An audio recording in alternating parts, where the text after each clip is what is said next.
Mag-alas 12 na ng gabi, di pa ako naghaponan. Na-stress man kasi ako sa biglaang pagtaas ng presyo ng gasolina. Anong kunik nun?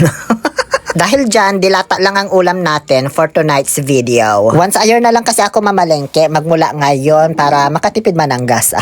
Igigisa ko lang naman ito sa sibuyas at bawang. At syempre, para mas mapadali yung paghihiwa ko sa mga aromatic expressions na ito, gagamitin ko na itong aking bagong cordless mini food chopper from Numo. Rechargeable pala ito guys, may kasama na yung Type-C cable para ma-charge mo siya kapag na low bat. Alam nyo ba, nung nakita ko to online, di na ako agad nagdalawang isip. Chinek out ko na agad kasi napaka-useful talaga ito sa pamumuhay ko. Though meron naman na akong electric food processor na pang heavy duty. Kaso, di naman ako nagluluto lagi ng maramihan, di ba? Minsan gagawa lang ako ng sausawan, ganyan. Alangan, buksan ko pa yung malaki kong food processor, di ba?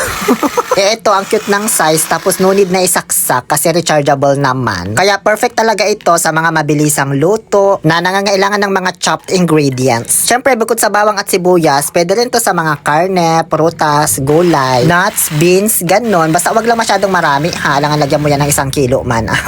100 plus lang pala bili ko dito, guys. Sulit na sulit na. Andyan lang yan sa yellow basket or sa link na ilalagay ko sa comment section kapag gusto mo din bumili. Ngayon, magisa na tayo sa sarili nating mantika. Sobrang hirap nitong gagawin kong luto, guys, sa corned beef. Kaya, manood kayong maigi kasi napaka-komplikado po nito. Maraming chef ang hindi alam yung ganitong pagluluto sa corned beef. Ako lang yata yung bukod tanging may alam nito.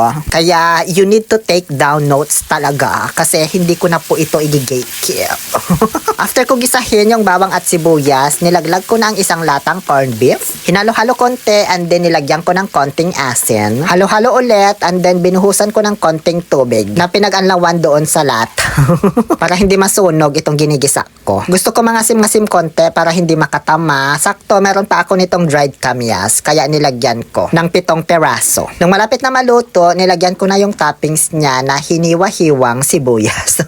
Ngayon, okay na po yan. Kain na tayo at maghahating gabi na. Diba? Ganun kahirap lutuin ang ginisang corned beef na ito. Actually, para lamang talaga ito sa mga expert na talaga sa pagluluto. So, kung baguhan pa lang po kayo sa pagluluto, I recommend na wag nyo na muna itong gayahin for your own safety.